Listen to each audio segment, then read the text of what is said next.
يلا كل سنة وانتم طيبين. احلى زبادي بلدي للسحور رمضان. كل سنة وانتم طيبين، معاكم بالجمال اللي انتم شايفينه ده. حلوة جميلة جدا وكريمية وجميلة قوي قوي، بسم الله ما شاء الله. شوفوا شكلها وطعمها حكاية، جربوها بالطريقة دي يا جماعة تعجبكم جدا جدا. معايا هنا كيلو من اللبن، ده لبن بلدي لازم يكون كامل الدسم، بيبقى حلو جدا في الزبادي البلدي. بيبقى حلو قوي. بغليه على النار واسيبه معايا لما يغلي كويس قوي قوي، واسيبه يدفى خالص تمام.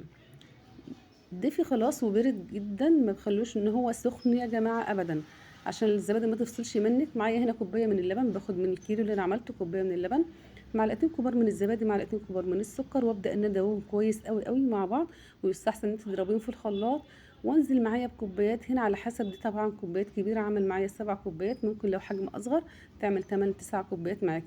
معايا ميه هنا سخنه مش بتغلي، ميه تكون سخنه بس، وفي اي صينيه هنا كده، وبفرد قماشة أو فوطة عندك، وببدأ إن أنا أغطيها. بتطلع معايا 4 5 ساعات في فرن البوتاجاز، على بتسيبيها بتبقى حلوة قوي. بخلي فرن البوتاجاز دافي شوية، ما بخليهوش بارد في الجو الشتاء اللي احنا فيه ده. طبعا لو صيف بسيبه بارد زي ما هو، ما بسخنوش أبدا. بيطلع قوامها بصي، بتكفي كوباية.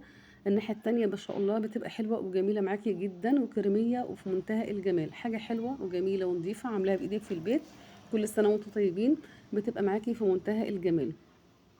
حلو قوي قوي. طبعا كاسات كبيره وكوبايات كبيره، لو انت حابه تعملي كوبايات اصغر من كده، حجم اصغر من كده ماشي، بتبقى حلوه قوي باللبن البلدي، طعمها كريمي والزبده يا جماعه طالعه تحفه قوي.